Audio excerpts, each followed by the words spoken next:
Representative Ferguson is recognized for a question.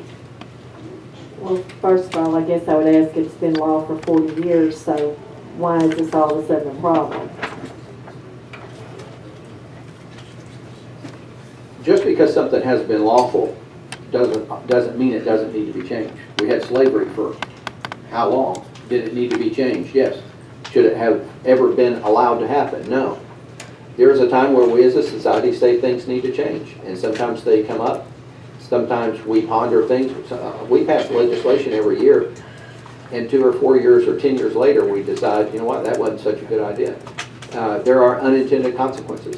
I believe that we see identifiers right now. I have some Christian youth camps in my district, and when they're hiring a 7th grade girls cabin counselor, they have a right to know whether the person they're hiring is the person that they think they're hiring. They have that right.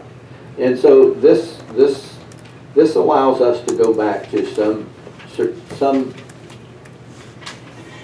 authenticity as to the person is who they say they are. And this is one of those identifiers. Well, I mean, I guess my question to you, most of these people that start physical transformation are adults.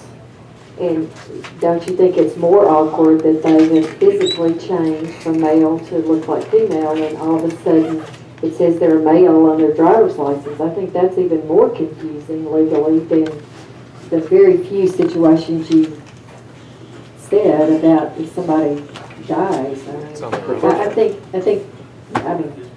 mean, don't you think that's legally more confusing to have their driver's license identify them differently than they look, or that they physically transformed?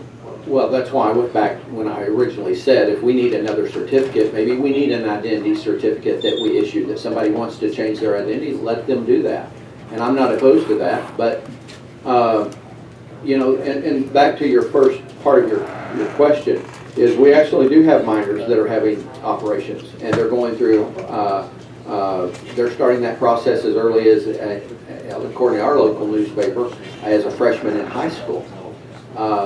You know, those parents are allowed to, in Arkansas, they're allowed to make those decisions, life-altering decisions for their children. This doesn't change that. This doesn't prevent any of that. That just says our vital records are, we don't just change our vital records simply because somebody chooses to change their vital records. Seeing no further questions, Representative Hammer. Thank you, Mr. Chair.